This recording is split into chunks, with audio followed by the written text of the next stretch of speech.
Praise the lord. అందరికీ మన ప్రభువైన యేసుక్రీస్తు నామములో వందనాలు తెలియజేసుకుంటున్నానండి. మా ఇంట్లో నలుగురు ఉంటాం. చిన్నోడికి బైబిల్ లేదు. మా ముగ్గురికి, నాకు, మా హస్బెండ్కి, మా పెద్ద అబ్బాయికి బైబిల్ ఉన్నాయన్నమాట. మేమందరం బైబిల్ చదువుతాము. బైబిల్తో పాటు ఈ పుస్తకాలన్నీ సేకరించి పుస్తకాలను కూడా చదువుతూ ఉంటాం. ఇలా చదవడం వల్ల నేను ఖాళీగా ఉంటాను కాబట్టి ఈ చదవడం వల్ల ఏంటి ఆత్మానుసారంగా దేవుని యందు బలపరిచి దేవుని వాక్యానుసారం జీవించడానికి ఉపయోగపడతాయి.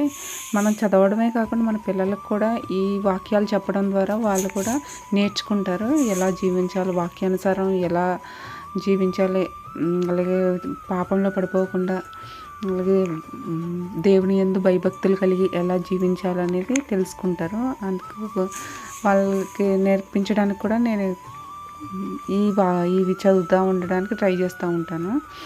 అలాగే బైబిల్ కూడా మా హస్బెండ్ అయితే 3 సార్లు కంప్లీట్ చేశారు. మొత్తం బైబిల్ అంతా 3 టైమ్స్ కంప్లీట్ చేశారు. మన పిల్లల్ని కూడా మనం వాక్యానుసారం నడిపిస్తే వాళ్ళు నడవలసిన తర్వాత వారికి నేర్పినప్పుడు ఆ మార్గంలో తప్పిపోరు అన్నట్లుగా వాక్యంలోనే ఉంది.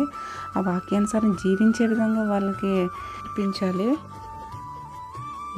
బైబిల్ పఠించడం కూడా వారికి ఇప్పటి నుంచి కూడా నేర్పిస్తే వాళ్ళు అదే అలవాటుగా పెట్టుకుంటారు.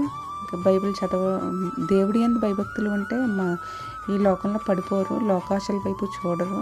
అది నాకు గట్టి విశ్వాసం. ఇదండి మా పుస్తకాల సేకరణ, మా బైబిల్స్. Thank you all.